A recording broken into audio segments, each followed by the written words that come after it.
حیدر کو بھلا خواب سمجھ پائے گی یہ دنیا؟ حیدر کو بھلا خواب سمجھ پائے گی یہ دنیا؟ دنیا کی سمجھ میں تو قلندر نہیں آیا، دنیا کی سمجھ میں تو قلندر نہیں آیا۔ حیدر کو بھلا خواب سمجھ پائے گی یہ دنیا، دنیا کی سمجھ میں تو قلندر نہیں آیا۔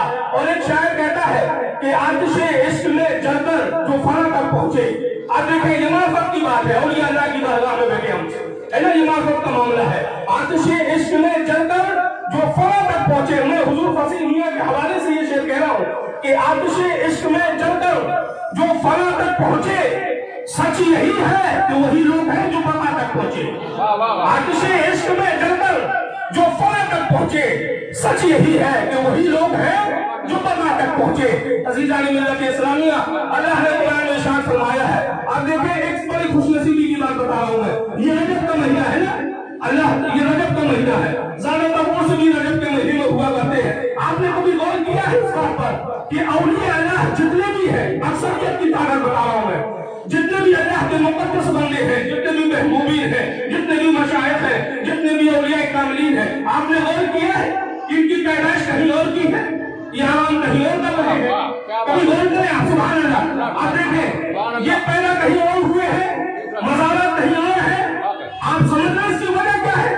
آپ غریب نواز کو دیکھیں، اجمیر میں اپنے کرم سے نواز رہے، سبحان اللہ، غریب نواز کو دیکھیں آپ، ہے نا وہ غریب نواز، کون غریب نواز ہے یہ کوئی اور غریب نواز نہیں۔ تیری زمین تیرا آستان ہے خواجہ، تیری زمین تیرا آستان ہے خواجہ، میاں اس لیے تو بھارت مہان ہے خواجہ، اس لیے تو بھارت مہان ہے خواجہ، اور ایک قطرے کے مانند ہے یہ ساگر، ایک قطرے کے مانند ہے یہ ساگر، تیرے کاسے میں تو پورا ہندوستان ہے خواجہ، تیرے کاسے میں تو پورا ہندوستان ہے خواجہ۔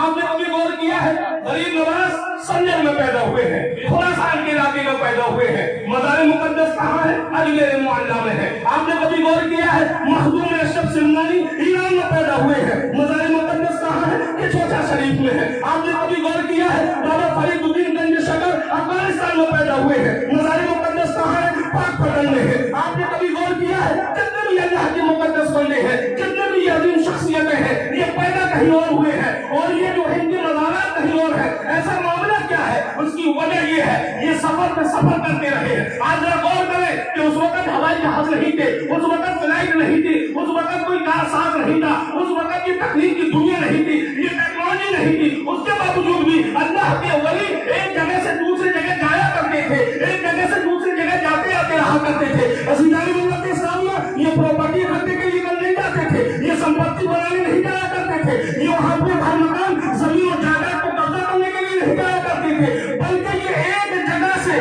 دوسری جگہ جب ہجرت کیا کرتے تھے تو صرف اس لیے کیا کرتے تھے تاکہ اللہ اس کے رسول کی دین کو بقا مل سکے، ان کے دین کی تعلیم کو دنیا میں عام کیا جا سکے، اس لیے یہ کیا کرتے تھے۔ عزیزان ملت اسلامیہ، بات غور کریں، رجب المرجب کا مہینہ ہے یہ رجب، اور اللہ کے ولیوں کی ایک خاص بات یہ ہوتی ہے یہ دل نہیں توڑا کرتے ہیں، زبانیں ان لوگوں کی یہاں دیکھی جاتی ہے، زبان کا اعتبار علماء کے ہاں ہوتا ہے، زبان کا لحاظ علماء کی بارگاہ میں ہوتا ہے، لیکن ولیوں کی بارگاہ میں دل دیکھا جاتا ہے، زبان نہیں دل دیکھا جاتا ہے۔ آپ کو معلوم ہو شاید عزیزان ملت اسلامیہ، وہ غریب نواز جو آج سے 800 سال پہلے جو اسلام کی روشنی کردار کی روشنی کو لے کر کے ہندوستان میں آئے، لیکن میں آپ کو ایک بات بتا دوں، ایسا نہیں ہے کہ غریب نواز سے پہلے اسلام نہیں تھا، ایسا نہیں ہے کہ ہندوستان میں غریب نواز سے پہلے اسلام نہیں تھا،